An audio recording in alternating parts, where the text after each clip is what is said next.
गुरुर्ब्रह्मा गुरुर्विष्णु गुरुर्देवो महेश्वरः गुरु साक्षात् परब्रह्म तस्मै श्री गुरुवे नमः।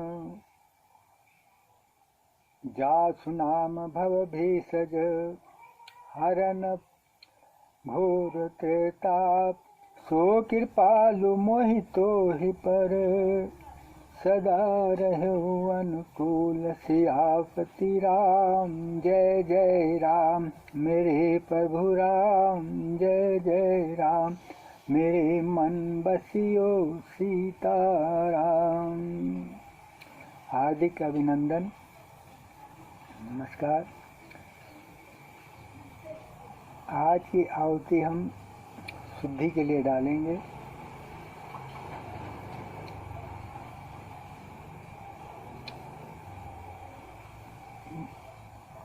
भगवान ने गीता में कहा है, यज्ञ भी मैं हूँ और यज्ञ में इस्तेमाल होने वाली सारी सामग्रियाँ, कर्ता कर्तु शुद्धि, ये सब भी मैं हूँ। तो शुद्धि पर थोड़ा चर्चा करके एक आहुति डालेंगे, शुद्धि करेंगे अपने यज्ञ की।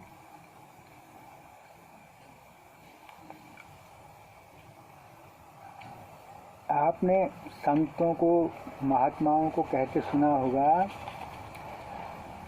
कि भगवान तो हमारे पास ही हैं, बस चित्त शुद्धि की देर है। भगवान को मिलने में देर नहीं, सबसे पास कोई है तो भगवान ही है हमारे। परंतु वहीं दूसरी जगह अच्छे अच्छे भगत गाते रहते हैं, बड़ी दूर नगरी बड़ी दूर नगरी, कैसे आऊं रे कन्हई तेरी गोकुल नगरी, बड़ी दूर नगरी।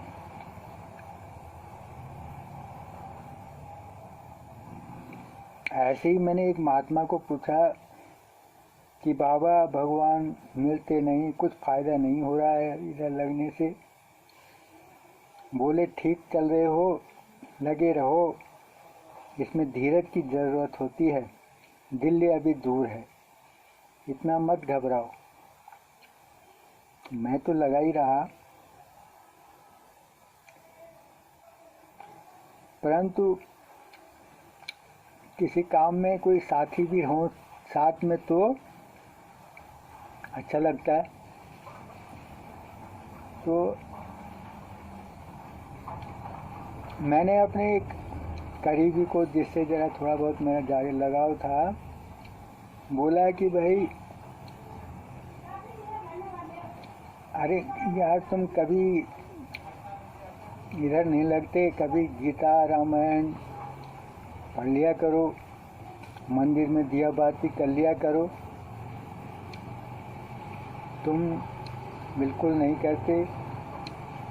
तो तपाक से जवाब मिला, हम इन पाखंडों में नहीं पड़ते, मन में सुमिरन करते रहो, ये दिखावा ठीक नहीं। देख नहीं रहे कितने बाबा जेल में हैं और कितनों की कथा टीवी पर आती रहती है।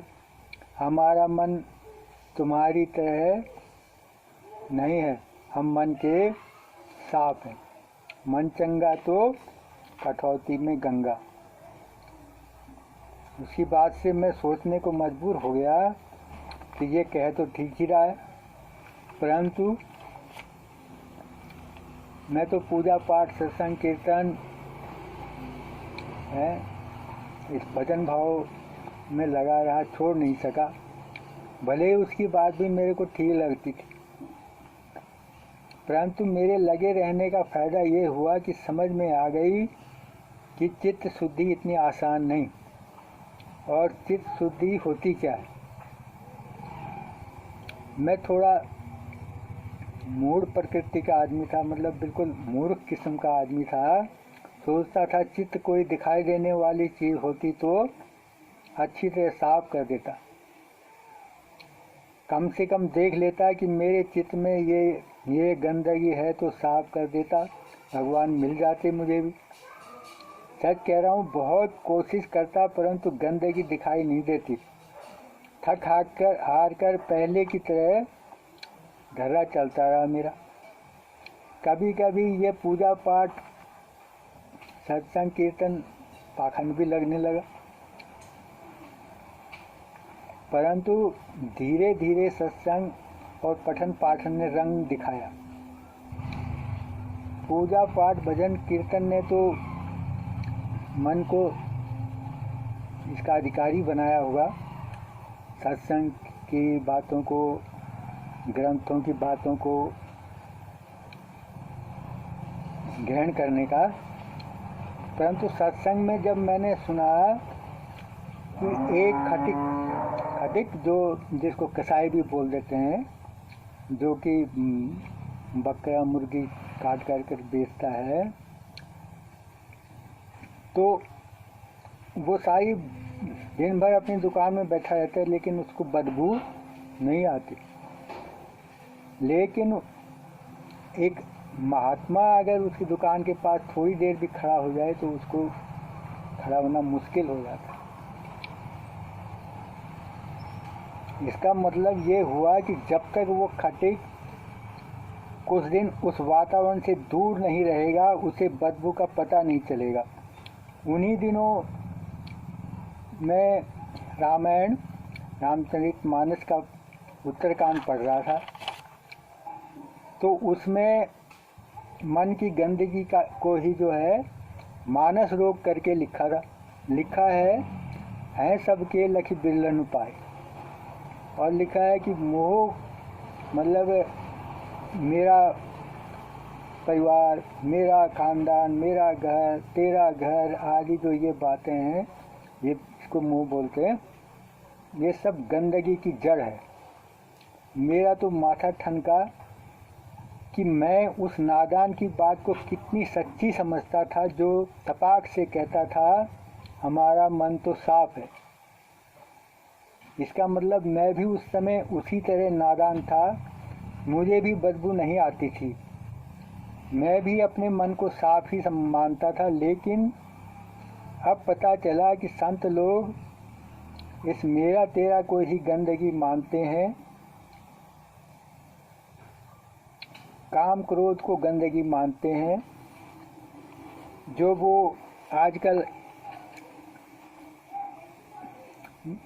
मीडिया में भी और क्या कहते हैं ये टीवी में भी बच्चों को, वो जानते हैं कि मन खाली नहीं बैठता, तो बच्चों के मन का इस आदत का फ़ायदा उठाकर परोस रहे हैं, उसको वो गंदगी नहीं मानते। वो भी इत्तेफाक से बोलते हैं कि हमारा मन तो साफ है। तो खासकर उन्हीं को नज़र रख के मैं बोल रहा हूँ कि देखो बेटे, मन इसको साफ नहीं बोलते। मन, तुम जानते हो, एक बच्चा, सब लोग जानते हैं कि एक बच्चे का मन जो है, सब कहते हैं ये बच्चे का मन साफ होता है, परंतु हमने क्या कभी उसकी तरह बनने की कोशिश की? वो लगता तो अच्छा है, प्यारा भी लगता है, लेकिन हम कभी उसकी तरह बनने की कोशिश नहीं करते। इसका मतलब है हमारी एक मजबूरी है, एक हद है। मजबूरी ये है कि संसार है, धर्म है हमारे लिए, ये मजबूरी बन जाता है कि हमारा संसार, ये हमारा धर्म है, हम इसको कैसे छोड़ें। और हद हमारी बुद्धि की है कि हमारी बुद्धि एक हद से आगे सोच नहीं सकती, उसकी हर एक की अपनी अपनी हद होती है, उससे आगे नहीं सोच सकती। जितना भगवान ने दी है उतना ही सोच सकती है। घोर संसारी को तो इतना ही काफ़ी है कि कोई मुझे झूठा न कहे, बेईमान न कहे, भले ही मैं कितना ही झूठ बोलूं या बेईमानी करूं, मुझे कहने को चाहिए कि मैं साफ हूँ, बस आगे वो झांकता ही नहीं। धार्मिक को इतना ही काफ़ी है कि मेरी जिम्मेदारियाँ अच्छी तरह ईमानदारी से निभ जाएं, परंतु धर्म की जड़ भगवान से जुड़ी है। यदि वह सच्चाई से चल रहा है तब उसकी बुद्ध बिल्कुल ही सच्चा रहेगा। नाम के लिए सच्चाई नहीं कि कहीं कहीं मुंह भी मार लिया, कहीं कहीं झूठ भी बोल लिया, वो काम नहीं चलेगा। अगर बिल्कुल सच्चा है तो उसकी नज़र अपने आप भगवान की तरफ जाएगी बिल्कुल जाएगी। और भगवान की कृपा अगर हो गई तो भगवान उसे थोड़ा भीड़ से अलग खींच लेंगे। धर्म पर चलने का यही फायदा है, भगवान की नज़र पड़ जाती। जिसे वो मेरा तेरा कहता था वो झूठ लगने लगेगा। फिर यहीं से चित्त शुद्धि शुरू होती है, यहाँ से चित्त शुद्धि शुरू होती है। भगवान ने बताया कि सबको इधर नहीं लगने देती मेरी माया बहुत दुस्तर है।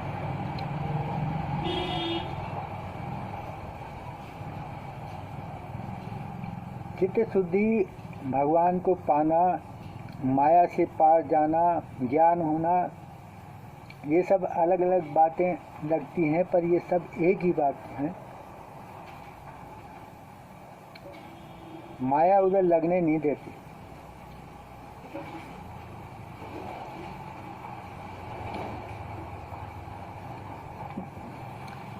महाभारत का दृष्टांत देते हैं संत लोग एक, कि द्रोणाचार्य जब वो अभी संसार में इतने नहीं पड़े थे, बच्चे ही थे वो लोग,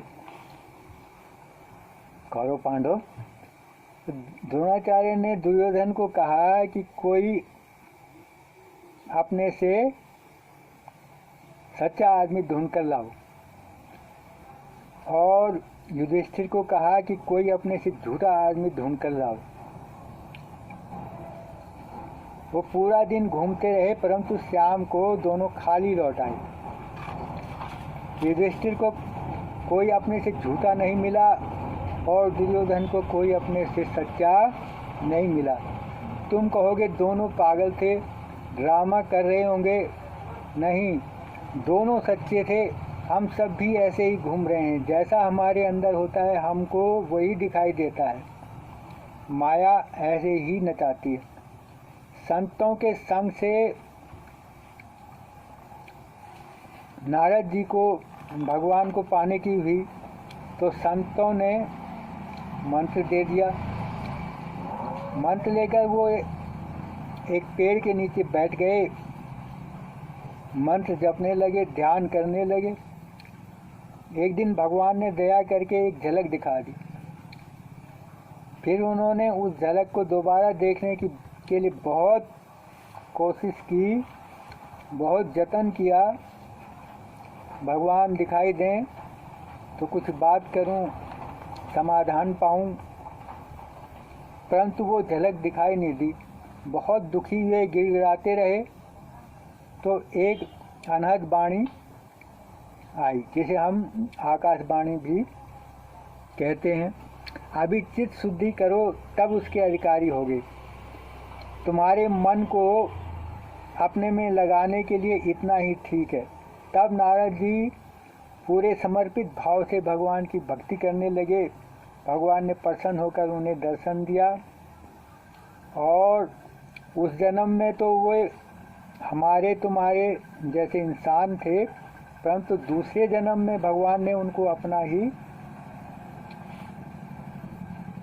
निधि सेवक बना दिया, अपना ही रूप दे दिया। समझो, वो भगवान ही हो गए। भगवान नारद जी को भगवान का अवतार कहा जाता है। देव ऋषि हो गए, देवताओं के भी वो पूज्य, और उनको हमारे तुम्हारे क्या किसी के भी मन में और कहीं भी आने जाने की रुकावट नहीं है।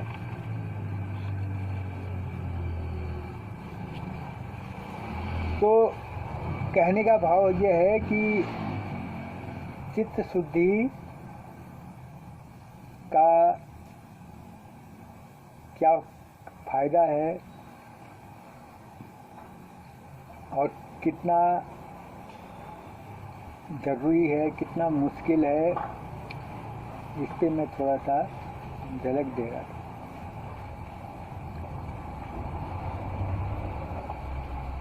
अब बोलोगे कि हमारा कौन देखेगा, हम चित्त शुद्धि में लगे रहेंगे तो हमारी वही बात है, संसार की हमारी मजबूरी है। तो भाई जिसने लगना होगा वो तो लगेगा ही। संसार में दो तरह के आदमी हैं इसमें, जो इस लाइन में लगे हुए हैं। एक तो वृंदावन में जैसे भगवान थे गोकुल में, उनके लिए सब कुछ भगवान ही थे, उनके हीरो थे भगवान, उनके प्रेमी थे भगवान, तो उनको अपनी रक्षा करने की जरूरत नहीं पड़ती थी। वो पूरी तरह से भगवान पे निर्भर थे और भगवान वहाँ संसार नाम के लिए संसार था, वो संसार एक तरह से था ही नहीं। तो एक तो जैसे महात्मा लोग हुए, संत लोग हुए, ये उसी तरह का भजन करते। दूसरे जो संसारी लोग हैं, जो संसार में हैं, तो उन्होंने जितनी चीज़ शुद्धि कर ली है उसको लेके वो भगवान की सेवा करते हैं संसार में। जैसे मथुरा से आगे वो भगवान के साथ सारा काम करते हैं, भगवान भी उनके साथ अपने जैसा काम करते हैं जैसे हम तुम संसारी लोग, लेकिन वो भगवान के दल में हैं। अब दूसरा दल तो तुम जानते ही हो, दुष्टों का, राक्षसों का हुआ, लेकिन वो भगवान के दल में होकर संसार में जो चित्त शुद्धि कर ली और जो भगवान के साथ लगे हैं उसी से उनकी चित्त शुद्धि होती, भगवान के कामों में लगे हैं। अब इसमें अगर और कहें तो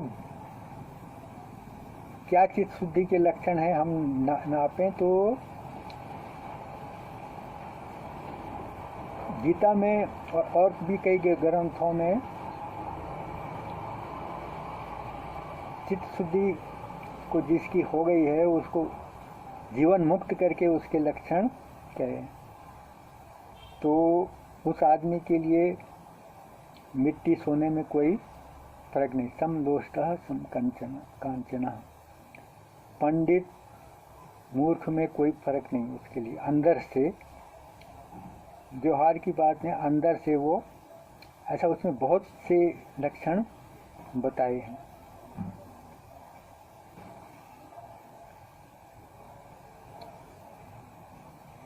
अब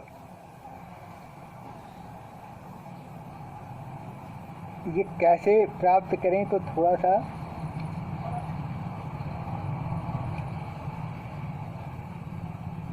भगवान तुलसीदास जी ने तो कहा है कि बिनु हरि भजन विवेक न होई है।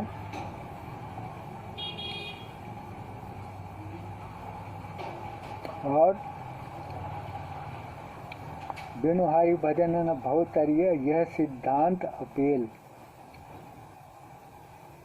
तो बिना भगवान की तरफ लगे रहने से, देखते रहने, भजन का मतलब ये नहीं कि तुम माला लेके ही लगो या मंदिर में ही बैठे रहो, वो जिसका काम है वो कर रहे हैं, लेकिन संसारी आदमी के लिए बस भगवान को नमस्कार, भगवान को देखना, भगवान का ध्यान, ऐसे यही है।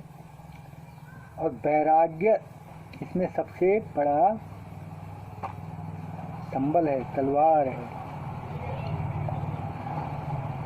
वैराग्य का मतलब ये नहीं कि तुम घर छोड़ के जंगल में चले जाओ, सन्यासी बन जाओ, वो जिसका काम है वो लगे रहेंगे, वो तो किसी भाग्यवान को ही वैसा बल मिलता है। पर संसारी आदमी के लिए वैराग्य का मतलब ये है कि कभी अपना निर्णय लो तो उसमें वैराग्य झलकता हो। जैसे भरत जी का चरित्र है, सब लोगों ने कहा कि नहीं भरत जी आपका कोई दोष नहीं राम के बन जाने में, आपको जो दोष लगाएगा वो के बराबर पापी कोई नहीं।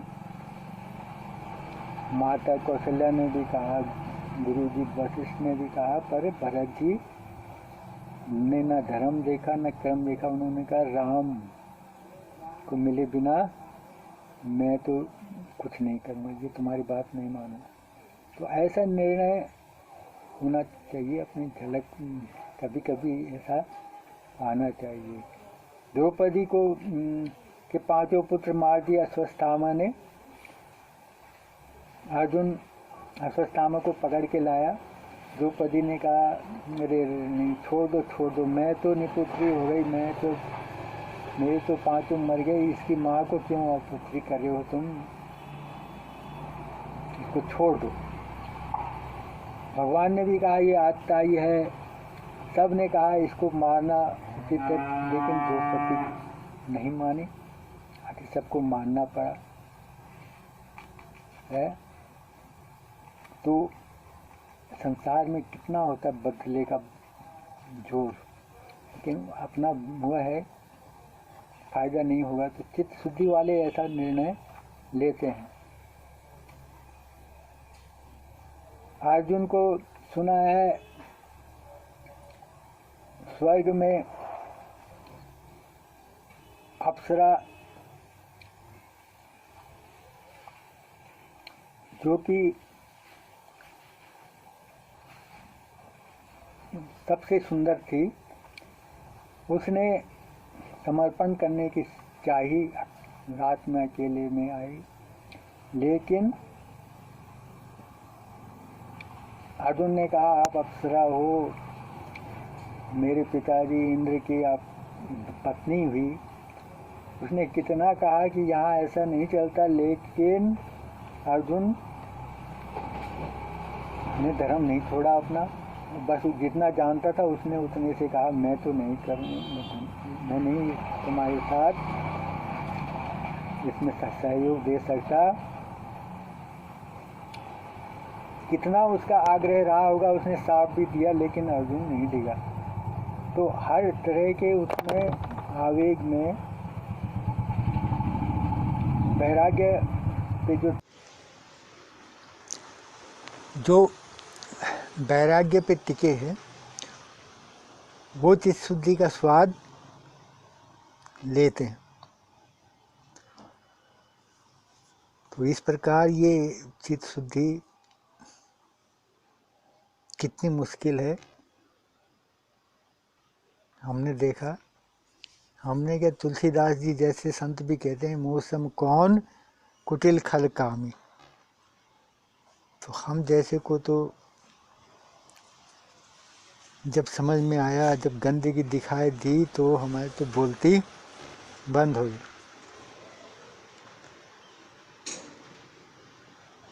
इतना कहकर अपनी बात को समाप्त करूँगा। नमस्कार।